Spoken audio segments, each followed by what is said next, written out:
Hi mga mare, panibagong voice over vlog nga na naman tayo. At dahil nga nagayang kuya ko mag-dinner sa labas, ay dito nga kami napadpad.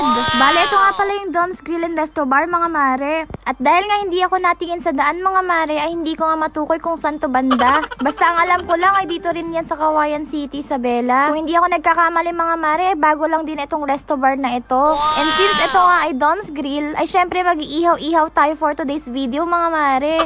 And to be honest, hindi rin talaga ako fan ng Samji. And since wala tayong option, push na to te.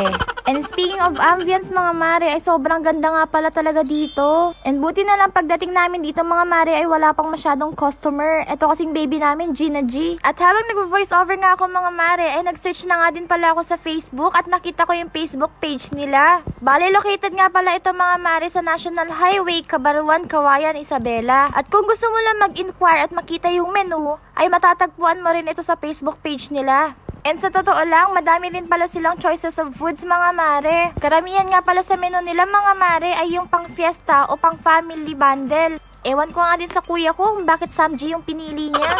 Basta ang alam ko lang, si MJ ang tuwang-tuwa. Favorite kasi talaga ni Mark J yung mga gantong food choice mga mare. At dito nga mga mare, ay naiserve na nga pala nila yung mga iihawin namin. Di kasi talaga ako fan ng Samji mga mare at panigurado, bacon, rice or lettuce lang din yung kakainin ko dito. Bali yung marinated at plain nga din pala yung sinerve nilang bacon mga mare. Kasama na nga din dito yung lettuce at yung mga side dish. At isa sa mga hindi rin ako fan mga mare, ay yung sa kimchi. Ito nga ay nire-ready na nga din nila yung ihawan namin para makapagluto na din kami. Bali 2 grill pan na nga din yung ginamit namin sa pagluluto mga mare.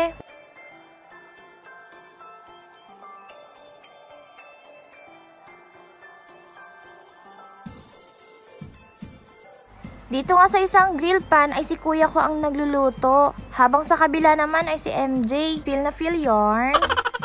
At habang nagluluto nga sila ay nilibot ko ulit yung mata ko sa paligid. Lagi din palang may live band dito.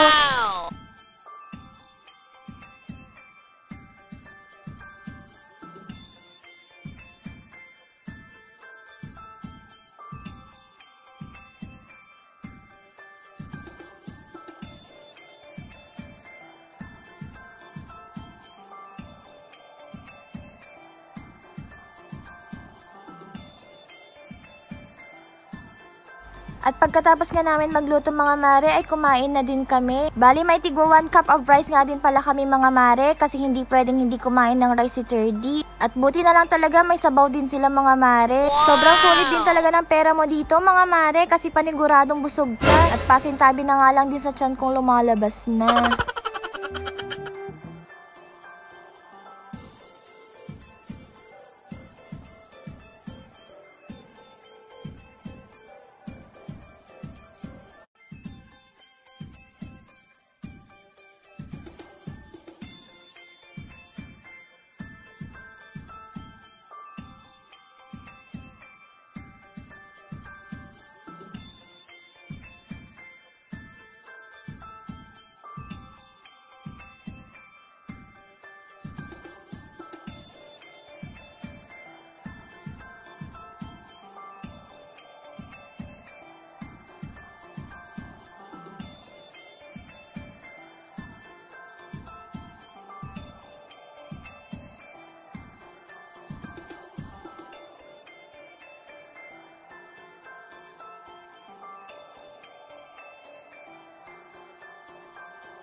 At dahil nga sanay kami sa Kligo mga mare, ay inayos na nga din namin yung pinagkainan namin bago kami umalis. Kaya ano pang hinihintay nyo? Try nyo na din dito mga mare. Salamat sa panonood. Bye-bye!